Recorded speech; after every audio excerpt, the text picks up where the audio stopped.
रिश्ते में कभी न कभी कोई गांठ पड़ ही जाती है, बातों की, भावनाओं की, व्यवहार की या फिर उम्मीदों की। कुछ गांठें वक्त के साथ खुद ही खुल जाती हैं, तो कुछ को सुलझाने के लिए किसी को पहल करनी ही पड़ती है। नीलम अब चुप नहीं रहती थी, लेकिन उसका मौन बहुत कुछ कहता था। और शांतनु, वो अब भी रिश्तों को बचाने में लगा हुआ था। एक सुबह जब घर में जोधपुर जाने की बात उठी, तो नीलम ने जैसे बरसों से दबे शब्दों को एक सांस में ही कह डाला।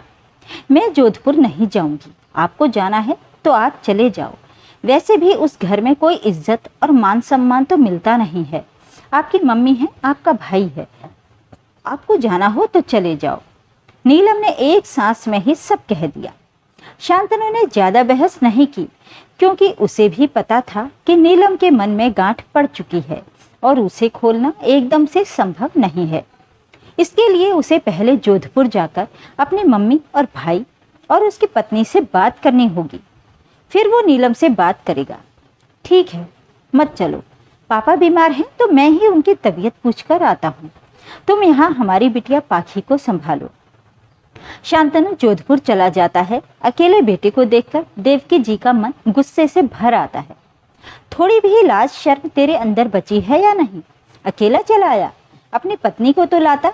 अब इतनी गर्मी में रसोई कौन संभालेगा? ऋचा तो सुबह ऑफिस चली जाती है, शाम को तेरे जीजी जीजाजी भी आ रहे हैं बच्चों के साथ। अब मैं अकेले क्या क्या संभालूंगी?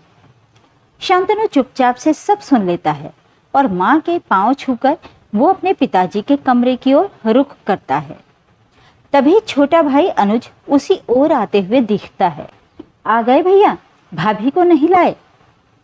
ऐसे वक्त में भाभी को घर परिवार के साथ में होना चाहिए।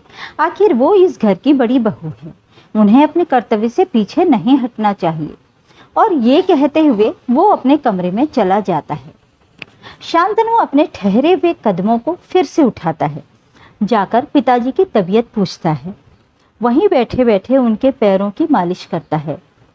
इतने घंटे आए हुए हो गए, पर एक चाय का कप तक कोई लेकर नहीं आया। वो वहीं बैठा रहता है। तभी बाहर शोर शराबा होता है। उसकी बड़ी जीजी कल्पना और जीजा जी आते हैं।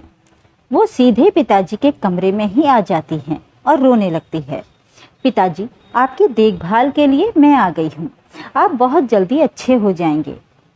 बहू ना सही, बेटी तो आपकी सेवा करेगी। मुझे तो अपने कर्तव्यों का पूरा ज्ञान है। मैं आपकी देखभाल करूंगी और यहीं आपके पास रुकूंगी।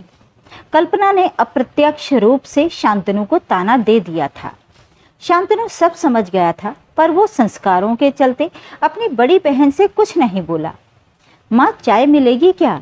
इतनी लंबी यात्रा करके घर के जवाई और बेटी आए हैं और चाय का एक कप तक नहीं मिला। बेटी के उलाहने देवकी जी के कानों में गए तो उन्होंने चाय चढ़ा दी थी। उनके भी घुटने में दर्द रहता था। चिकित्सक ने ज्यादा खड़े होने को मना किया था, पर क्या करती। सबके लिए चाय लाकर अकेली ही भोजन की व्यवस्था में लग गईं। रात के 8 बजे करीब ऋचा ऑफिस से आई। सबसे औपचारिक बातें की, भोजन करने लगी। देवकी जी उससे कुछ ना कह सकी। माँ, मैं तो आज ही जा रही हूँ। आपकी बड़ी बहू तो काम के डर से आई नहीं, और छोटी के अलग ही ठसक हैं। वो कभी सीधे मुंह बात ही नहीं करती हैं। अपना भोजन लिया और खाने लग गई। आखिर घर की बहुओं के कुछ कर्तव्य होते हैं या नहीं? शांतनु, तू नीलम को क्यों नहीं लाया? अभी माँ को मदद मिल जाती। तुझे पता नहीं है कि अभी माँ कितनी परेशान है? शांतनु सब सुनकर इस बार चुप नहीं रहता है। जीजी, आप भी तो माँ की मदद करवा सकती हो। अभी तो पिताजी से आप यही कह रही थी कि मैं तो यहाँ आपकी सेवा के लिए आई हूँ। अब पिताजी इतने बीमार हैं और माँ के भी घुटने में दर्द है, तो भोजन आप भी बना सकती थी। शांतनु की बातें सुनकर कल्पना सकपका गई। तू भी बोल ले, तेरी पत्नी तो हमें इज्जत देती नहीं है और तू भी सुना रहा है। हाँ, मेरी पत्नी किसी को इज्जत नहीं देती, क्योंकि आप सब ने उसे कभी इज्जत नहीं दी। उसके मन में गांठ पड़ गई है। आप सबके ताने, बातें और व्यवहार ने उसका कलेजा छलनी कर दिया है। आज वो भी अपने ससुराल आती, अगर आप सबका व्यवहार उसके प्रति थोड़ा भी अच्छा होता। आप सबको याद है जब वो विवाह करके घर में आई थी, आप सबने मिलकर उसका क्या हाल कर दिया था। मैं नौकरी के कारण दूसरे शहर गया था, तब वो गर्भवती थी। उसे भरपेट खाना भी नहीं दिया जाता था। सुबह 5 बजे से लेकर वो रात तक अकेले घर का काम करती रहती थी। उसकी थकान, उसके पैरों की सूजन, उसके खाने पीने की इच्छाओं की उपेक्षा कर दी जाती थी। फिर वो माँ की तरफ मुंह करके पूछता है, माँ आप तो खुद 3 बच्चों को जन्म दे चुकी हैं। आपको नहीं पता था कि गर्भावस्था में एक होने वाली माँ की क्या इच्छाएं होती हैं, उसे किन शारीरिक और मानसिक परेशानियों का सामना करना पड़ता है। उस वक्त आपके तानों से ज़्यादा उसे आपके ममत्व और आपकी देखभाल की ज़रूरत थी। कभी आपने उसकी पसंद पूछकर उसे उसकी मर्जी का कुछ भोजन बनाकर खिलाया था? और आप उम्मीद करते हो कि वो यहाँ आती और आपके बेटी जमाई की खातिरदारी करती। ये सुनकर देवकी जी ने अपनी नज़रें झुका लीं। शांतनु इस पर भी चुप नहीं हुआ।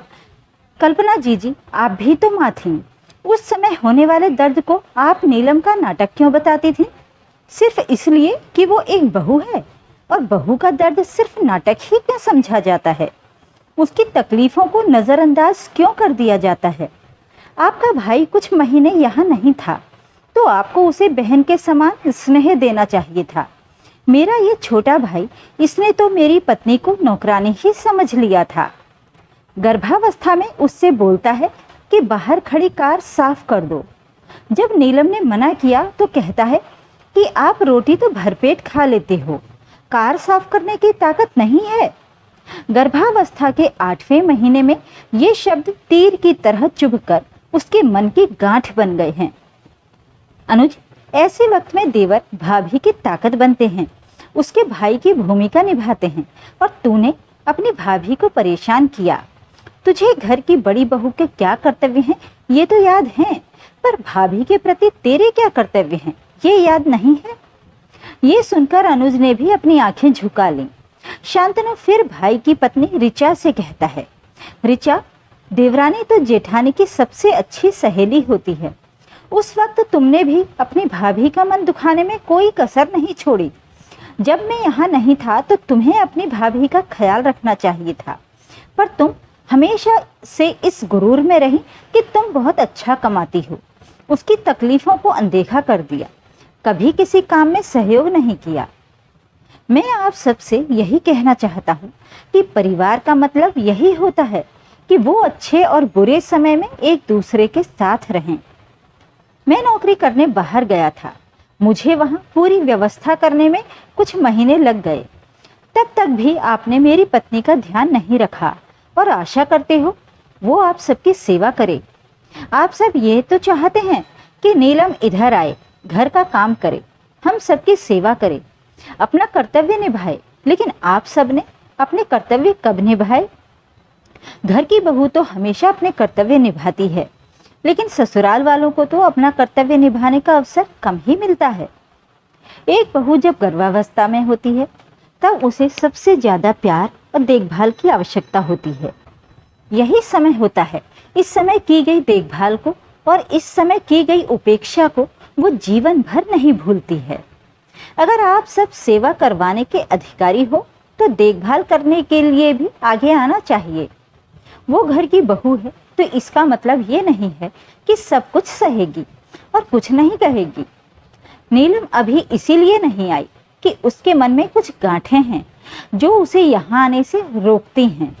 वो बहुत कुछ जरूरी होता है तभी आना पसंद करती है। ससुराल में प्यार और सम्मान मिले तो बहू भी बेटी बन जाती है। अगर प्यार और सम्मान नहीं मिले तो बहू घर की बहू भी नहीं रहती है। अगले महीने पाखी का पहला जन्मदिन है। उस अवसर पर आप सब आइएगा। आपस में बैठकर मन की गांठें खोल लीजिएगा। कोई भी रिश्ता तभी फलता फूलता है जब उसमें कोई गांठ ना हो, वरना वो मात्र एक औपचारिकता बनकर रह जाता है। शांतनु की बात सुनकर सबको बुरा लगा, लेकिन फिर उन्होंने सोचा कि शांतनु कुछ गलत नहीं कह रहा है। नीलम ससुराल वालों से कटी कटी सी रहती है, आती है तो ज़्यादा बात करना पसंद नहीं करती। और ना ही लंबे समय तक रुकती है। शांतनु अपनी ओर से नीलम के मन की बातें कहकर चला गया। उसे पूरा विश्वास था कि उसके परिवार वाले इस बारे में सोचेंगे और पाखी के जन्मदिन के शुभ अवसर तक पिताजी ठीक हो जाएंगे और नीलम के मन की गांठें भी खुल जाएंगी। पूरा परिवार एक हो जाएगा।